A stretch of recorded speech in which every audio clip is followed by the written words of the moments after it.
नमस्कार, मैं हूं अखिल पाराशर। आप देख रहे हैं देश दुनिया की अहम खबरों का एक खास कार्यक्रम न्यूज फोकस। चलिए सबसे पहले नजर डालते हैं इस हफ्ते की अहम सुर्खियों पर। डिजिटल हो रहा है चीन का एक्सप्रेस डिलीवरी सेक्टर। दुनिया के सबसे बड़े हाइड्रो सोलर पावर स्टेशन का पहला चरण शुरू।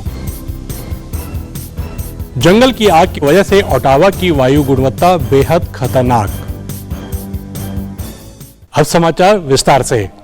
चीन में साइनियाओ नेटवर्क और एस्ट्रियो एक्सप्रेस जैसी चीनी डिलीवरी कंपनियां अपनी शिपिंग और डिलीवरी प्रक्रियाओं को और अधिक कुशल बनाने के लिए उन्नत डिजिटल तकनीकों का उपयोग कर रही हैं। उन्होंने अपने गोदामों को एक्सप्रेस डिलीवरी सेवाओं से जोड़ा है, जिससे डिलीवरी की गति में काफी सुधार हुआ है। लगभग 90% पार्सल अब ऑर्डर देने के अगले दिन ही डिलीवर किए जा सकते हैं। ड्रैगन बोट फेस्टिवल की छुट्टियों के दौरान चीन के सिंचांग स्वायत्त प्रदेश में लोगों ने डूकू हाईवे पर एक सुंदर सेल्फ ड्राइविंग यात्रा का आनंद लिया। 561 किलोमीटर लंबा ये हाईवे खूबसूरत थियनशान पहाड़ों से होकर गुजरता है, जहां से नदियों, जंगलों, घास के मैदानों और रेगिस्तानों के मनमोहक दृश्य दिखाई देते हैं। ये देखने के लिए सेल्फ ड्राइविंग टूरिस्टों की भीड़ उमड़ पड़ी। दुनिया के सबसे बड़े हाइड्रो सोलर पावर स्टेशन ने बहुत ऊंचाई पर काम करना शुरू कर दिया है।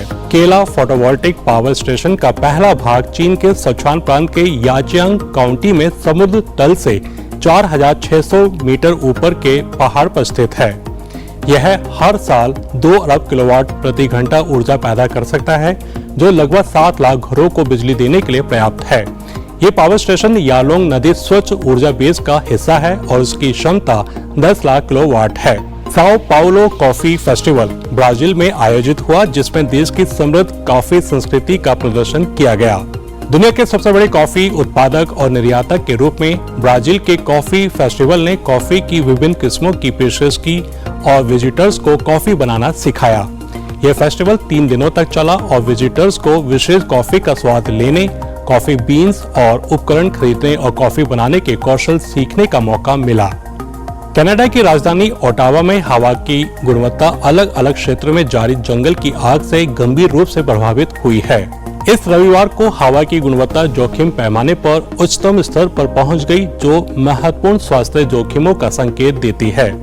Canadian inter agency forest fire centre के अनुसार इस साल जंगल की आग से लगभग 72 लाख हेक्टेयर भूमि जल गई है। स्थानीय लोगों के लिए यह स्थिति बेहद चिंताजनक है।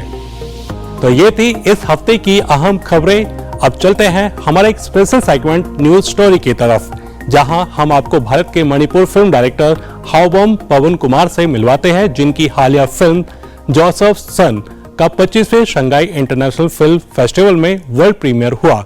देखिए ये खास चर्चा।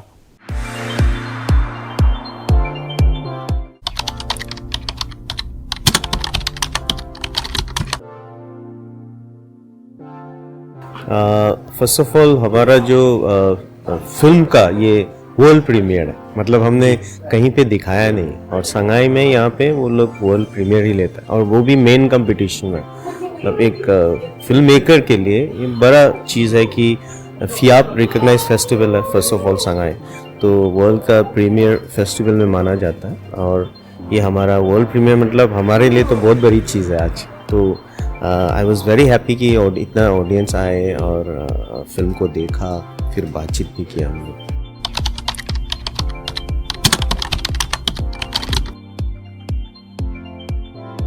देखो, अवार्ड तो वो जूरी के ऊपर निर्भर करता है, तो मेन चीज़ है मतलब हमारे लिए, मेरे लिए मेन चीज़ है किसी भी फेस्टिवल में कंपटीशन में रहना बहुत इंपॉर्टेंट है। वो अवार्ड विनर जैसे ही है कंपटीशन में रहना। So for me it's already done. मतलब इधर में शंघाई में वर्ल्ड प्रीमियर हुआ, वो भी मेन कंपटीशन में, that's more than enough for me.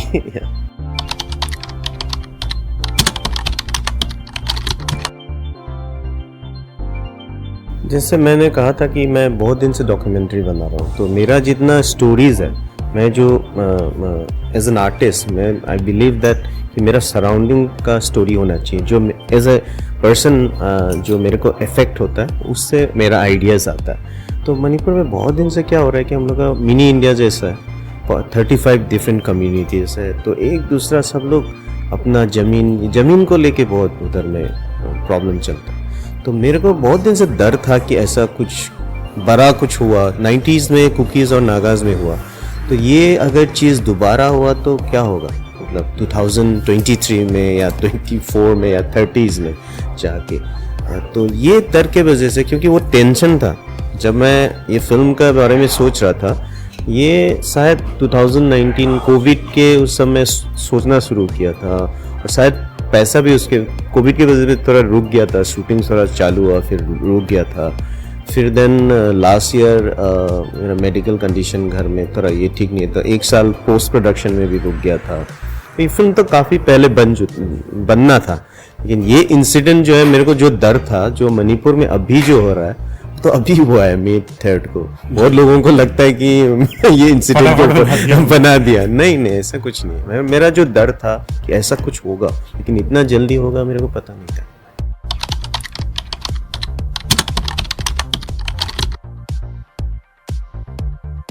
Film पे हम पे बहुत भरोसा है, and it's unlike other art forms. मेरे को लगता है you can reach out to more people, लेकिन ओनली प्रॉब्लम में शायद इंडिपेंडेंट सिनेमा का डिस्ट्रीब्यूशन नेटवर्क थोड़ा अलग है।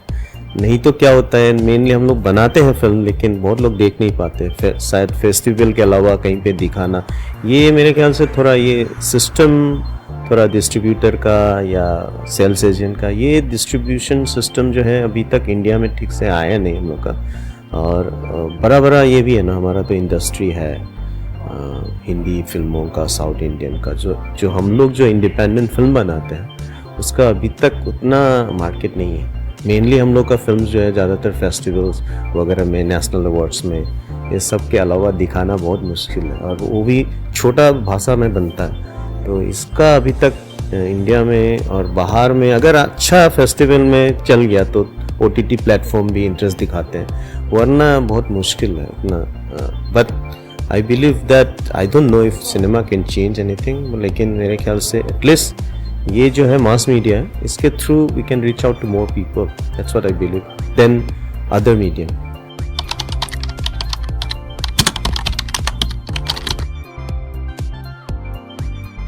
नहीं, सर्टेन चीज़ें जो है कि मतलब सब्जेक्ट जो है, सब्जेक्ट के ऊपर निर्भर करता है और करेक्टर के ऊपर निर्भर करता है। और नॉर्मली मैं डॉक्यूमेंट्री 15 साल से मैं डॉक्यूमेंट्री बना, तो एक चीज़ मैं देखा कि जो इवन डॉक्यूमेंट्री में भी आप किसी को भी कैमरा के सामने खड़ा कर दो, कंफर्टेबल नहीं होता, लेकिन but I started rolling the camera when the other person is comfortable. तो वैसा है, तो अगर आप रियल कैरेक्टर को लेके काम करोगे तो कैसा होगा, तो वो एक्सपेरिमेंट मैं थोड़ा कर रहा था।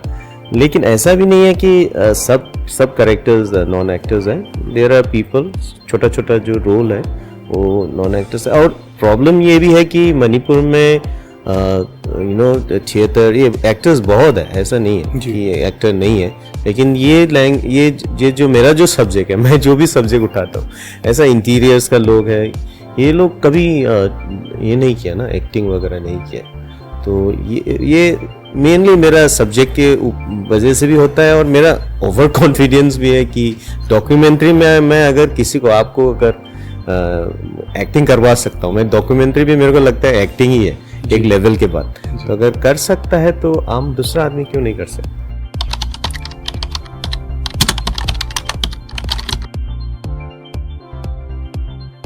अभी तो प्रोसेस में है, ऐसा मतलब कॉन्क्रीट कुछ नहीं है, but something I want to do a multilingual film which will be North-Easterner people in Delhi, something like that, which can be about there can be Hindi, there can be Manipuri, and also this year I was, as I told you, I was in Delhi for 1 year for my mom's treatment, medical condition. So I have found a story where it's about inclusivity. I think Northeast also we need to talk about land our, because I can see that Delhi is full of people from Northeast. I understand. Yeah. So I was jokingly telling my cousin brother, a lot of people from Manipur stays there. अब अभी आप election में खड़े हो जाओ, आपका भी हो जाएगा इधर दिल्ली में आराम से, क्योंकि इतना मिलजुल चुका है उधर। तो ये था आज का खास कार्यक्रम न्यूज फोकस। अभी इजाजत दीजिए, अगले हफ्ते फिर मिलेंगे इसी समय। नमस्ते।